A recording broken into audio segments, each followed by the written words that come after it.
السلام عليكم ورحمة الله وبركاته. مساكم الله بالخير جميعا. نشكر أعضاء مجلس الإدارة الإحدى عشر على الأفكار وعلى الموافقة على بدء النشاط الرياضي بالنادي: كرة قدم صالات، الرماية، ألعاب القوة، تنس الطاولة، البولينج، السباحة. وافق مجلس الإدارة على فتح باب الاشتراك لجميع الأعمار السنية بالنادي من عمر 10 سنوات فيما فوق، وسوف يتم شرح موضوع الاشتراك مع السيد خالد العنزي. السلام عليكم ورحمة الله وبركاته.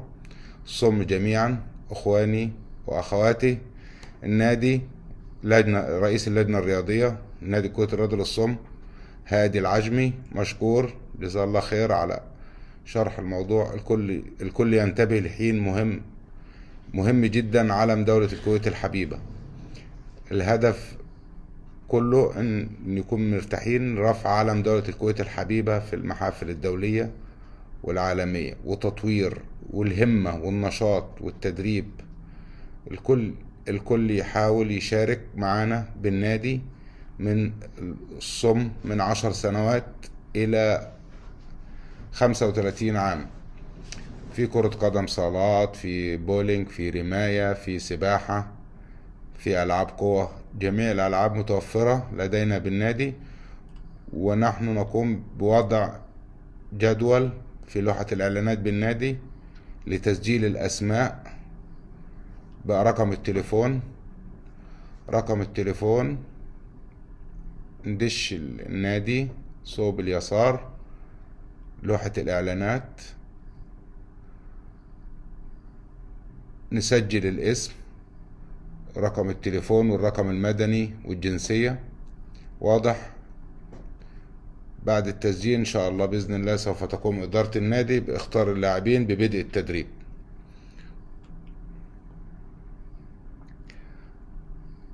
كل لاعب يختار اللعبة اللي يحبها، وإن شاء الله بإذن الله احنا عندنا قريب مشاركات خارجية، إيران، ألعاب آسيا في إيران، وفي السنة الجاية في اليابان أولمبيات اليابان، وفي سباحة ورماية وتنس وجميع الألعاب إن شاء الله بإذن الله هنشارك فيها في اليابان في أولمبيات اليابان طوكيو.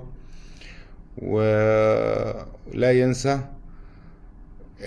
ان الاشتراك يكون في النادي مو بس حق الصم إعاقة شديدة وإعاقة متوسطة وإعاقة بسيطة. يعني أي لاعب شباب عنده إعاقة سمعية بسيطة، ضعف سمع بسيط، يصير انه يشترك معنا بالنادي ويسافر معنا البطولات بجميع أنحاء العالم. فالله يحفظكم، وأخيرا السلام عليكم ورحمة الله وبركاته.